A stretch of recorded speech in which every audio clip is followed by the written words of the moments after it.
एक भी सनातनियों के रगों में खून है जब तक, किसी के बाप की मजाल नहीं है जो चिकन नेक छीन ले। पश्चिम बंगाल सरकार सिर्फ बंगाल को कंगाल करने का काम किया है। एक दिन ऐसा आएगा जो पश्चिम बंगाल में हम लोग सोए रहेंगे और बोलेगा पश्चिम बंगाल भारत का हिस्सा नहीं है, बांग्लादेश में चला गया। ऐसा दिन लाने के लिए एसआईआर नहीं करने देना चाहती है कि दीदी को भतीजे का मोतियाबिंद हुआ है। ये मोतियाबिंद सही में हुआ, हम लोग को जानकारी मिल गया कि सही में मोतियाबिंद है ना, भतीजा के ऊपर कुछ दिखाई ही नहीं देता है। बस परिवार। हमारे बंगाल को राजनीतिक दलों ने लूटा, गुंडा और माफिया का क्या औकात था। हमारे बंगाल की जनता के आंख में था खून के आंसू, जहां ममता बेगम की सरकार था। जो जात पर न बात पर मोहर लगेगा कमल फूल छाप पर। और भारत सरकार जो चिकन नेक के महत्वपूर्ण योजना घोषणा कर रहा है, इसके लिए हम लोग अमित शाह जी को धन्यवाद देते हैं। भाजपा का जो विधायक सांसद है उन लोगों को काम कराने नहीं देना चाहते हैं। जैसे कि सेंट्रल का आयुष्मान योजना है उसको भी लागू नहीं करने दिया है, आम जनता को लाभ मिले ये नहीं चाहता है सरकार। क्या लग रहा है जो चिकन नेक को लेकर बात चल रही है, अब उसके ऊपर एक बड़ा केंद्रीय बजट में ऐलान भी कर दिया है, केंद्रीय गृह मंत्री अमित शाह का बयान भी आया, क्या मानते हैं इस पूरी सिचुएशन में? मैं तो एक ही बात बोलूँगा चिकन नेक के बारे में कि शिकारी के हाथ से कोई उसकी शमशीर छीन ले, शेर के पंजे से कोई उसकी जंजीर छीन ले। एक भी सनातनियों के रगों में खून है जब तक, किसी के बाप की मजाल नहीं है जो चिकन नेक छीन ले। तो जो गृह मंत्री हमारे आकर के सिलीगुड़ी में घोषणा किए कि चिकन नेक को कोई दिल्ली में बैठ के बोल रहा है कि चिकन नेक के टुकड़े कर देंगे, ये बहुत ही निंदनीय है। हमारे देश में जो खाते इस देश का है, गुण गाते हैं पाकिस्तान का, बांग्लादेश का। माने वही कहा जाएगा कि अपने बाप के रहते हुए पड़ोसी को पप्पा कहे। तो घृणा आती है ऐसे लोगों पे जो चिकन नेक के हमारे देश के टुकड़े करने की बात बोलते हैं। ऐसा बहुत सारा मुद्दा है जब तक हमारे देश में ये भाजपा सरकार है तब तक किसी का मजाल नहीं है कि हमारे देश का टुकड़ा कर दे। और सोच ले, यहाँ पे जो सनातनी है अगर चिकन नेक को देखने का कोशिश करे, टुकड़े करने का कोशिश करे, यहाँ पे सनातनी जिंदाबाद है। अच्छा, अभी ऐलान भी किया है कि 40 किलोमीटर लंबा एक रेल टनल बनेगा, सिलीगुड़ी टू वाराणसी का रेल कॉरिडोर बनेगा। क्या मानते हैं इससे विकास होगा और सुरक्षा का भी होगा? इससे विकास बहुत ज़्यादा बढ़ने वाला है और हमेशा से इस पर एक सौतेला व्यवहार किया गया हमारे उत्तर बंगाल को। जो केंद्र का नज़र है, सौतेला व्यवहार होने नहीं देंगे। उत्तर बंगाल के लिए बहुत सारे, जितना बजट है, बजट का क्वार्टर से भी कम हिस्सा उत्तर बंगाल को दिया जा रहा है। जो हम लोग सुने उस दिन, देखते आ रहे हैं। लेकिन जितना भी काम होता है उत्तर बंगाल के लिए वो केंद्र की योजनाओं से किया जा रहा है। आप देख लीजिए गोरखपुर से एक्सप्रेसवे सिलीगुड़ी, जिसमें हम लोगों को रातों दिन जाम में फंसना पड़ता था। अभी हम लोग कितना 8 घंटा में गोरखपुर से यहाँ पे सिलीगुड़ी आ जा रहे हैं। जो रेल मार्ग, बुलेट ट्रेन अभी चलाया जाएगा जो सिलीगुड़ी से चली जाएगी उधर। तो ये सब जो योजना है सब केंद्र का ही है। पश्चिम बंगाल सरकार सिर्फ बंगाल को कंगाल करने का काम किया है। जो भी योजनाएं हैं, जो लाभ मिलना चाहिए, आर्थिक मदद मिलना चाहिए लोगों को, वो लोगों को वंचित किया गया। माने उसका शासन कैसे चले। यहाँ पे एसआईआर में देखिए ना, एसआईआर क्या है? एसआईआर वही है ना कि हम लोग हमेशा धूप दीप बत्ती दिखाते रहते हैं, धूप दीप बत्ती दिखाते हैं, तो एक ना एक दिन तो दिवाली आता है जो सफाई का काम होता है और पूरा घर साफ करते हैं। तो वही तो एसआईआर है। सीधा सीधी बात कहे कि एसआईआर में पूरी सफाया होगा। मान लीजिए हमारा पिताजी बिहार चले गए, उनके पिताजी काठमांडू चले गए, जहाँ भी जाना होगा चले गए, वो तो यहाँ का वोटर रह गए। उसके बदला में तो दूसरा वोटर बांग्लादेश से बुलाया जाता है कि उसका बदला में वोट दे दो। सफाई किया जाएगा। जो मर गए उनका क्यों नाम रहे, जो कहीं बाहर चले गए क्यों नाम रहे? जी कह रही है तो बंगाल के लोगों के लिए खतरा है। बंगाल के लोगों के लिए कोई खतरा नहीं है। खतरा उनके लिए है, उनके लिए खतरा है। हम लोग सोए हुए थे ना, मेरे बाप दादा सोए हुए थे, सोए सुबह में आकाशवाणी हुआ कि पाकिस्तान भारत का हिस्सा नहीं है। सोए आकाशवाणी हुआ बांग्लादेश भारत का हिस्सा नहीं है। एक दिन ऐसा आएगा जो पश्चिम बंगाल में हम लोग सोए रहेंगे और बोलेगा पश्चिम बंगाल भारत का हिस्सा नहीं है, बांग्लादेश में चला गया। ऐसा दिन लाने के लिए एसआईआर नहीं करने देना चाहती है। उससे हम लोगों को कोई डर नहीं है। वो जितना चिल्ला ले। अच्छा, क्या मानते हैं, हम तमाम चीज़ें देखते हैं कि अवैध घुसपैठ हो रही है। यहाँ बंगाल में बांग्लादेश से लोग आ रहे हैं, यहाँ बॉर्डरों के लिए ज़मीन ममता बनर्जी नहीं दे रही। अब तो कोर्ट भी कह रहा है कि 31 मार्च तक का समय है और ज़मीन आपको देनी पड़ेगी ताकि फेंसिंग हो सके। वो कभी देना नहीं चाहेंगी, ये सब कभी करना नहीं चाहेंगी वो। ठीक है, इस माने वो किस तरह से बंगाल को डुबाए वो काम बहुत अच्छा से जानती है। बंगाल को डुबाने का काम वो बहुत अच्छा बखूबी जानती है। बंगाल को डूबना कैसे है वो जानती है। कभी बंगाल का तरक्की हो नहीं चाहती है। मैं यही बोलना चाहूँगा। क्या देखा कि आपने इस विधानसभा में जहां आप लोग रहते हो, ये फांसी देवा में कुछ काम हुआ, कुछ टीएमसी सरकार ने देखा, यहाँ के जो अन्य लोग हैं, जो प्रशासनिक लोग हैं, चाहे सुरक्षा का अभाव हो, अन्य चीज़ हो, उस पर कुछ काम किया कि नहीं? कोई काम नहीं होता है भैया। 10 किलोमीटर का रास्ता, आप मीडिया के माध्यम से मैं बताना चाहता हूँ, 10 किलोमीटर का रास्ता है, 15 करोड़ का सेक्शन हुआ है। 1 किलोमीटर में देख लीजिए कितना ईंटा लगा हुआ है। ये रोड है, रोड पे 1 किलोमीटर में कितना लगा होगा? 1 किलोमीटर में लगभग 1.5 करोड़ हुआ। आप ईंटा गिन के देख लीजिए ना, ईंटा का रोड बना हुआ है, ईंटा गिन लीजिए। बंगाल में सबसे बड़ा होता है दुर्गा पूजा।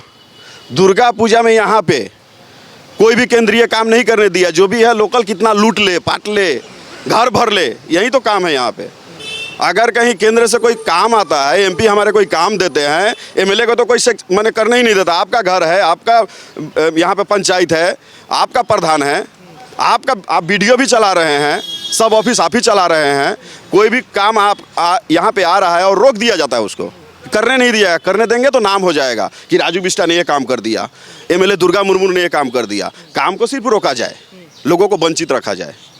अगर कहीं हमारा काम होगा, हम जितना करें घोटाला करके रखेंगे पॉकेट में। यही तो टीएमसी करती है। टीएमसी का दूसरा कोई काम ही नहीं है, घर भरना है।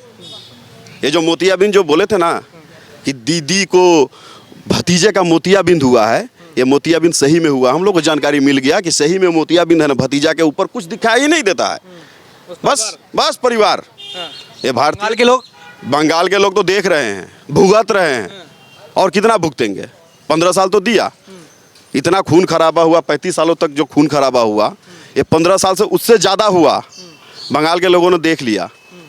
अब बंगाल का लोग ये भूलेगा नहीं कि बंगाल में क्या क्या हुआ है। जो हिंदू त्यौहार होते हैं उनमें भी कई सारी रुकावटें आती हैं, कई सारी चीज़ें होती हैं। क्या मानते हैं उसके ऊपर पुलिस प्रशासन फेल कैसे है?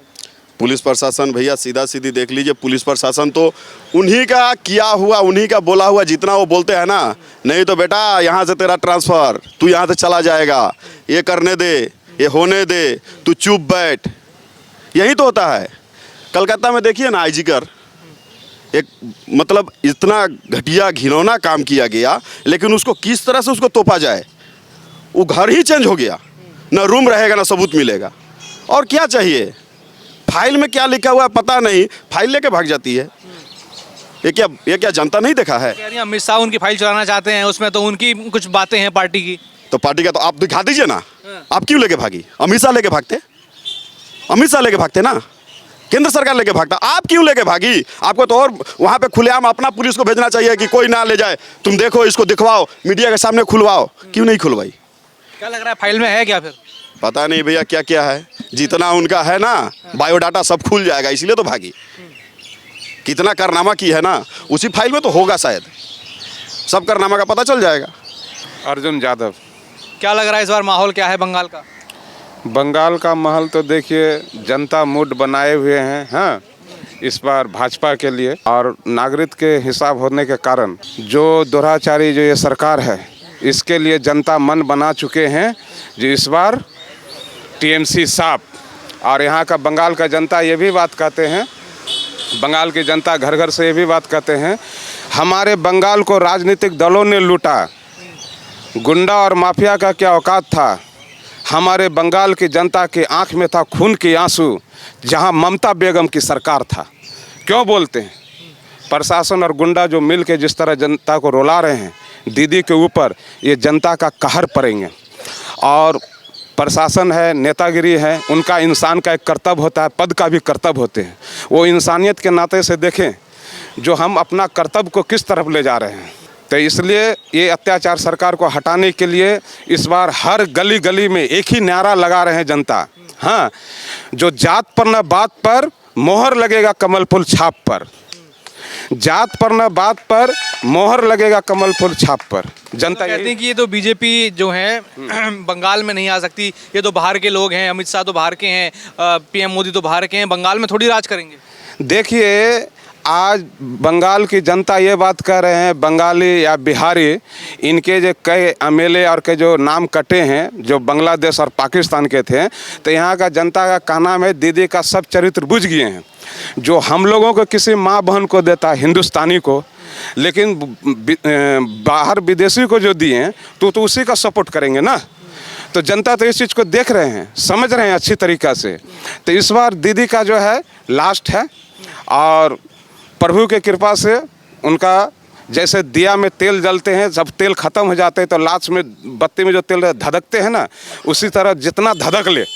देखिए ना, टीएमसी का लाइन लगे हुए बड़े बड़े नेता सब बीजेपी में ढुक रहे हैं। क्यों ढुक रहे हैं? अगर टीएमसी सरकार ठीक रहती है तो ढुकते, वो छोड़ के थोड़ी आते। वो लोग भी बुझ गए उसके काज करता, सब छोड़ करके बीजेपी में आ रहे हैं। सारे लोग ने मन बना लिए हैं। तो इस बार दीदी साफ है, घर घर से एक ही नारा है, मोदी जी को लाना है, भाजपा सरकार को लाना है। नमस्कार, मैं दौलत शर्मा और आप देख रहे हैं प्यारा हिंदुस्तान। सिलीगुड़ी जिले के फांसी देवा विधानसभा सीट पर मैं मौजूद हूं और यहां से पहली बार 2021 में बीजेपी के विधायक दुर्गा मुर्मू जीते थे और उसके बाद से लगातार 5 साल से वो यहाँ पर विधायक हैं। लेकिन टीएमसी सरकार और टीएमसी का जो प्रशासन है, कई सारी विफलताएं उसकी यहाँ देखने को मिली। तमाम कई सारे मुद्दे हैं और एक सबसे बड़ा मुद्दा जो आप आजकल चर्चा में है चिकन नेक को लेकर, वही चिकन नेक जो भारत को नॉर्थ ईस्ट से व अन्य कई देशों के संपर्क में लाता है, उनके बॉर्डर से जोड़ता है। 2020 में हमने देखा एनआरसी के प्रोटेस्ट के नाम पर कैसे सजल इमाम व अन्य कई लोगों ने चिकन नेक को तोड़ने की बात करी, देश विरोधी बातें करी, जिसका जवाब सिलीगुड़ी के दौरे पर आए 2026 में अमित शाह, देश के गृह मंत्री अमित शाह, उन्होंने भी जवाब दिया कि कोई दुश्मन चिकन नेक जो है उस पर आंख उठाकर नहीं देख सकता। और अब जब 2026-27 का बजट आया, उस बजट में भी एक बड़ा ऐलान सिलीगुड़ी के उस हिस्से पर किया गया जो कि 60 किलोमीटर लंबा जो बड़ा हिस्सा है, जो कि भारत की चिकन नेक है, उस पर एक बड़ा ऐलान किया गया कि अब इसको एक रेल का केंद्र बनाया जाएगा, यानी एक 40 किलोमीटर लंबी रेल टनल यहाँ पर बनाई जाएगी और आयात निर्यात और जो भी अन्य गतिविधियाँ हैं वो और तेज होगी और कहीं ना कहीं सुरक्षा भी चाक चौबंद होगी और एक बड़ा मैसेज दुश्मनों को यहाँ पर दे दिया है। इन तमाम मुद्दों पर बातचीत करेंगे, तमाम आम लोग यहाँ पर हमारे साथ मौजूद हैं। सबसे पहले मैं बताऊँ फांसी देवा की ये सारी विफलताएँ, जहाँ पर मिड डे मील रूम में जुआ हुआ और वहाँ पर पंचायत और पुलिस ने पूरी तरीके से नज़रअंदाज किया और कानून व्यवस्था फेल दिखाई दी। बार बार छेड़छाड़ की शिकायतें यहाँ से आती हैं जिसको अनसुना किया जाता है। स्कूल की जो लड़कियां हैं वो पूरी तरीके से सुरक्षित हैं। मॉडल स्कूल में सिर्फ एक स्थायी टीचर है, उम्मीदवार होने के बावजूद भी यहाँ लापरवाही है। जिला परिषद में चुनाव कांग्रेस और निर्दलीय उम्मीदवारों पर हमला टीएमसी के द्वारा किया गया है। टीएमसी वाहनों पर हमले, राजनीतिक हिंसा और डर का माहौल लगातार यहाँ पर बना हुआ है। आवास योजना का पैसा अमीरों को दिया गया। 70 शहीद बाग चाय बागान में कई सारे मजदूर बेघर हो गए। जो घर उन मजदूरों को थे वो यहाँ पे टीएमसी के लोगों को दे दिए गए या फिर इसमें कई बड़ी धांधली हुई। सड़क धंसने के बाद 10 गांवों को NH-31 ब्लॉक करना पड़ा और जिसकी वजह से देखा कि प्रशासनिक जो पूरा ढांचा है वो पूरी तरीके से टूट गया और जो बड़ा NH-31 था वहाँ से जो अन्य गांव हैं उनका कहीं ना कहीं मेल खत्म हो गया। अधिकारी का अपमान यहाँ पर टीएमसी के द्वारा किया गया, भीड़ में उनको थाने में घेरा गया और राजनीतिक दबाव उन लोगों पर बनाया गया। 3.19 करोड़ अल्पसंख्यक की योजनाओं का यहाँ बकाया है, जाली सर्टिफिकेट बनाए जा रहे हैं और लगातार कई सारे भ्रष्टाचार यहाँ पर उजागर हो रहे हैं। पानी का संकट है, स्वास्थ्य केंद्र बंद पड़े हैं, खराब सड़कें हैं और वोट के लिए रिश्वत और मवेशी तस्करी लगातार की जा रही है। तमाम ये सब लोग हैं। सबसे पहले जो बड़ा मुद्दा है चिकन नेक को लेकर, उस पर बात करेंगे और क्या ये लोग कहते हैं। साथ साथ विधानसभा को लेकर भी बातचीत होगी, क्या मानते हैं जो मैंने चर्चा करी चिकन नेक को लेकर। गृह मंत्री अमित शाह का भी बयान आया और उसके बाद अब जब केंद्रीय बजट आया 2026-27 का, उसमें भी बड़ा ऐलान इसके लिए किया गया है। कैसे समझते हैं इसको? देखिए, जो भारत सरकार है चिकन नेक के लिए एक महत्वपूर्ण कदम उठा रहा है, लेकिन सजल इमाम जैसा देशद्रोही हर जगह में पले बड़ा है। इन लोगों को देखने के लिए इस जगह के चिकन नेक की जो आम जनता है यही काफ़ी है। भारत सरकार को जो करना है वो करेगा, लेकिन इस इलाके के जो जनता है वो अपने आप में सक्षम है कि सजल इमाम जैसा देशद्रोही को जवाब देने के लिए। और भारत सरकार जो चिकन नेक के महत्वपूर्ण योजना घोषणा कर रहा है, इसके लिए हम लोग अमित शाह जी को धन्यवाद देते हैं, क्योंकि इस एरिया को हर देशद्रोही की नज़र है। इस नज़र के मुद्दे से हम लोग और भी इस जगह के डेवलपमेंट चाहते हैं, क्योंकि बंगाल सरकार ने भी इस जगह का डेवलपमेंट में कुछ नहीं किया है। जैसे उत्तर बंगाल में राज्य सरकार की जो फंड है वो एक एयरपोर्ट का जो सेंट्रल ने बजट रखा है उससे भी थोड़ा मतलब कुछ नहीं है। इसके मुद्दे पे राज्य सरकार जो चिकन नेक के बारे में कुछ नहीं सोच रहा है। ये लोग सिर्फ दक्षिण बंगाल के लिए सोच के रख दिया है, उत्तर बंगाल को काट के रख दिया है, ऐसा उन लोगों को मानना है। क्या उत्तर बंगाल की बात करें और इस विधानसभा की बात करें, कुछ विकास, कुछ कार्य हुआ कि नहीं? उत्तर बंगाल के लिए सेंट्रल गवर्नमेंट ने जो स्कीम लागू की है, जैसे कि एशियन हाईवे 2, राजमार्ग हो गया घोसपुकुर का, जैसे एयरपोर्ट, इंटरनेशनल एयरपोर्ट, ये सब कार्य करके थोड़ा बहुत तो डेवलपमेंट किया है, लेकिन राज्य सरकार की ओर से कुछ नहीं किया। जैसे कि मान लीजिए यहाँ पर जो चाय बागान का मजदूर है, उनका श्रमिक का हक भी नहीं दिया जाता है। उनका जो पहले राशन थे जो खाने के लायक नहीं थे, वो भी दिया जाता था। इस इलाके विधायक जाके कुछ करा, उसके बाद अभी थोड़ा बहुत साफ सफाई चावल मिल रहा है। अच्छा, हम देखते हैं कई सारी रिपोर्ट कि टीएमसी की सरकार है, तो अगर विधायक दूसरी पार्टी का है, बीजेपी का है खासकर, तो काम नहीं करने दिया जाता। यहाँ पर विधायक सांसद दोनों को काम करने नहीं दिया। मेरे इलाका में जो अपना इलाका है, छठ घाट बनाने के लिए 2 साल पहले ही घोषणा किया था सांसद राजू बिष्ट जी ने, अभी तक लटका हुआ है। ऐसा काम लटका के रख दिया है, क्योंकि भाजपा का जो विधायक सांसद है उन लोगों को काम कराने नहीं देना चाहते। जैसे कि सेंट्रल का आयुष्मान योजना है, उसको भी लागू नहीं करने दिया है। आम जनता को लाभ मिले, ये नहीं चाहता है सरकार।